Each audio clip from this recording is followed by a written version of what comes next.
I yelled at my pregnant sister-in-law. I didn't think it would lead to divorce. I have been married to my husband for 8 years. About 2 months ago, I had my third miscarriage. 31 weeks. I won't be talking about it because it makes me feel so depressed. But you'll need to remember this. About 4 months ago, my sister-in-law came crying at our doorstep, telling us she's pregnant and her boyfriend didn't want anything to do with the pregnancy and had nowhere to go. My husband and I openly took her in, welcomed her into our home with open arms. For the first few weeks, it was really hard for her, understandably. I sat with her for hours, holding her when she cried, binging our favorite TV shows, eating so much ice cream. We quite literally fell into a coma. It was really bonding for us. So I thought, here's where it starts going downhill. I take pride in my neat, clean home. My sister-in-law, on the other hand, did not. She would leave her clothes all around the house, leave her dirty dishes wherever, even went as far, and leaving her sex toys on our living room table. I tried to talk to her directly before I talked to my husband.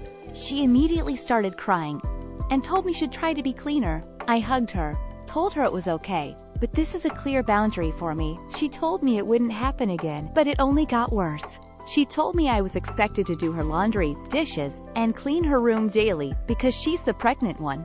Well, I do understand how hard it is being pregnant. I just couldn't allow feeling like a maid in my own home. Disclaimer: I bought this house. It was all me, not to mention my recent loss of my child. So, I told my husband, but what he told me shocked me. His exact words were, "Honey, she's going through a lot right now. We really should be helping her out. Plus, it might make you feel better to take care of someone who is pregnant." I was pissed, to say the least. Make me feel better? She is going through a lot. We need to help her. Letting her stay with us wasn't enough. While I don't want to invalidate, I date her pain. My husband and I were also going through our own problems. Anyways, we moved on. I did my best to maintain work and the household chores. My husband works 7 a.m. to 7 p.m., so he isn't around to help much. I work full-time from home, so it's been super stressful when I even try to ask for help for him.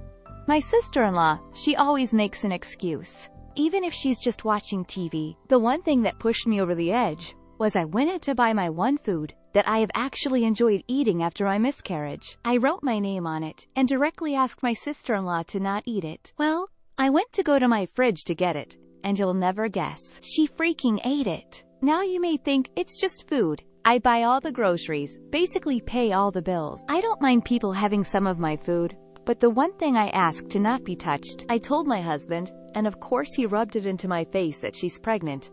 I need to be less selfish, and life is about sacrifices. I was so upset.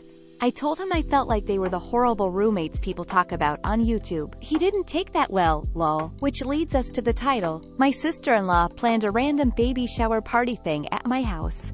I personally didn't know if I could even be home when this was happening. I felt so hurt that she wouldn't talk to me knowing everything that has happened, and that she would just invite random strangers into another person's home before asking. My husband urged me to go, told him it would permanently affect mine and her relationship. So I told him I'd go. About halfway through the party, my husband and SIL announced that they wanted to show the nursery to everyone. I was confused. Nursery? She was staying that long? What room did she turn into a nursery? They told everyone to head upstairs. That's when it hit me. They were talking about my nursery for my baby I had just lost. A wave of emotions hit me when I saw everyone in my baby's nursery telling her what a good job they did setting it up. My setup for my baby that my body failed to give me. I just lost it. I started sobbing. Then that sadness turned into pure rage. I started yelling at my sister-in-law, telling her she's the foulest human for putting me through everything she has for the last few months, making me feel like I was a maid or an object for her convenience. Through choked-up tears, I turned to my husband, whose jaw was on the floor. I turned my head to see his entire family just staring at me. I lost it again, yelling. I looked at my sister-in-law, telling her, "How dare she use my nursery for my baby? How dare she think she has the right?" What she told me made me fall to my knees, sobbing. "It's not my fault. You couldn't produce a child. Why let this go to waste? You're so selfish." My husband tried to pick me up off the floor, but I yelled again, standing to my knees, which were now shaking. I told him, pick. A dumbfound look on his face. I yelled again, pie, CK, me or her. He couldn't even muster up anything to say. I just looked at him, pure vitriol. I sat on my bed, wiping my tears, and telling myself, I will not take this disrespect. I walked downstairs, shutting my nursery door on the way. I was greeted with everyone comforting my sister-in-law. I kindly asked everyone besides my sister-in-law and husband to respectfully get the hell out of my house. After all the dirty looks and shaming, it was just my husband, sister-in-law, and myself. They sat themselves on the couch, not saying anything. I sat with them. The silence felt like forever. None of us had anything to say. I knew I'd have to start the conversation. I looked at my husband and said, "Did you decide?" He looked at me, just staring. I asked again in a firm tone this time. He ended up mumbling some sort of insult, and I couldn't really make out what he said. I stood up and told them both to get out.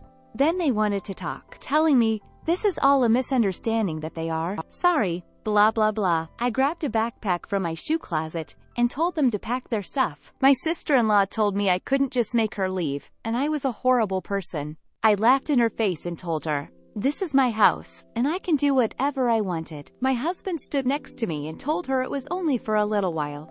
I turned to him and said, oh, you too, get out. He got all mad and told me we were a married couple, and that this isn't how marriage works. I told him, no, it is not.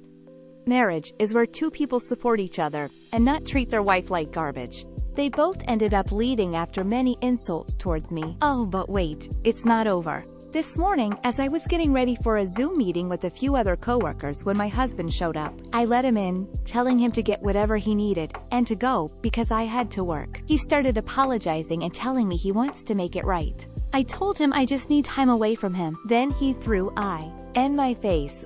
Well, it's not my fault you lost our children. Maybe this would have never happened. My sister was right. You are selfish. I have never ever made my husband feel like he cannot grieve with me over this.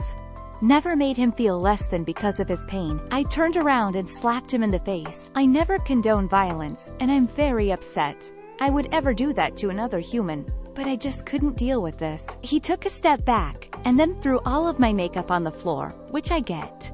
But then he started breaking all of my decor in my bathroom. I yelled at him to stop, and that I was sorry, but he just kept going. Even going as far as punching a hole in my bathroom wall. It was like I was seeing all of his bottled up emotions from our children's death come out. But he went too far when he tried to grab me, yelling in my face. I kicked him off and told him to get out. He walked out of the bathroom, and I watched him break a few more items as he left. The second he left, I had a panic attack, looking at the mess he made, to even just seeing how much he hid his pain. I called my mother and told her everything that has been happening. I don't talk to my family much due to some past trauma with them. She told me she was on her way. The second she got here, I just broke down and she held me. Then she stood up and started taking pictures of everything he broke. I asked her what she was doing, and she turned to me and said, "We're suing this loser." I honestly didn't even argue. I was so hurt by everything my husband did to me. My mom packed up my computer, and I grabbed a few outfits. My mom and I drove to a hotel, and she insisted on staying with me while I finished up work. My mom called a locksmith and my attorney. I will be divorcing him as well. So, there it is. I feel guilty for just giving up on my husband in 8 years of our marriage. But it's time for a divorce. I can't live like this, and neither can my husband. I wish I could say we moved on, forgave each other, and I got to see my sister-in-law have her baby. But that's not reality. If anything else happens, I will let you all know.